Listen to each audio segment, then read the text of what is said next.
අපි හැමෝම ආදරය කරන චරිතයක් මංගාව ඉන්නවා. ඉතින් ඇත්තටම චුලක්ෂ කොහොමද ඉතින්? මම හොඳින්. හැබැයි මං හිතනවා මට වඩා මෝඩ තරිද හොඳින් කියලාත් බැලුවට පස්සේ. මෝඩ තරිද කියන්නේ ඇත්තටම මොන වගේ චිත්‍රපටියක්ද? දැන් මේ කාලීනව ගත්තම මේක මොන වගේ ගැළපෙන චිත්‍රපටියක් වගේද අපිට දැනෙන්නේ? මම කිව්වොත් ඒක කමෙඩි මූවි එකක්. ඇත්තටම බට් ඒ කමෙඩි මූවි එකක් වුණත් මම හිතනවා ඒ කියන්නේ ඒකේ මෙසේජ් එකක් තියෙනවා. ඒ කියන්නේ අපි තරුණ ඒ කියන්නේ යූත් එකේ ඉන්න ළමයිට සහ ජීවිතේ හැමෝටම පාඩමක් කියලා දෙනවා. සහ ආදරය කියන්නේ කොයි ආකාරයෙන් තමයි වටහාගත යුතු දෙයක්ද? ආදරය කියන්නේ හරි තේරුම් ගන්න ඕන දෙයක් කියන එක තියෙනවා.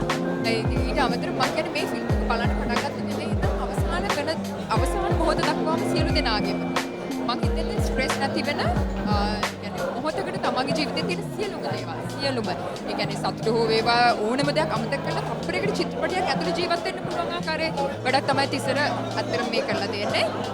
ඔහුගේ මම හිතනවා ඒ කියන්නේ ඇත්තටම අපි නිනෝලයි බැලුවා මේ ඔහුගේ මම බලපු මේ චිත්‍රපටය මම ඒ දෙකේ ලොකු වෙනසක් තියෙනවා. ඉතින් ඒ අමතරව මට කියන්න හිතෙනවා පවුලේ සියලු දෙනාටම බලන්න පුළුවන්.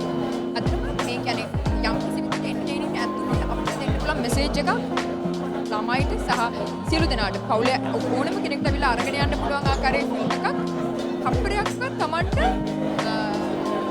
සතුට වෙන්න නැතුව ඒ කියන්නේ hina වෙන්න නැතුව hina සත කරගෙන ඉන්න බැරි වෙන චිත්‍රපටයක් තමයි අත්‍තරම මෝඩ තරිඳු කියලා කියන්නේ. ඒ මෝඩ නැහැ තරිඳු අවංකයි සහ තරිඳු ආදරේ ඇත්තටම ඔහුගේ ආදරේ හරි අවංක නිසා ඔහුගේ සංවේදීකම ඇතුලේ ඔහුට අත්න ඉරනම ඉතාමත් ලස්සන ආකාරයෙන් තියෙනවා. She all the best මෝඩ තරිඳු ටීම් එකට.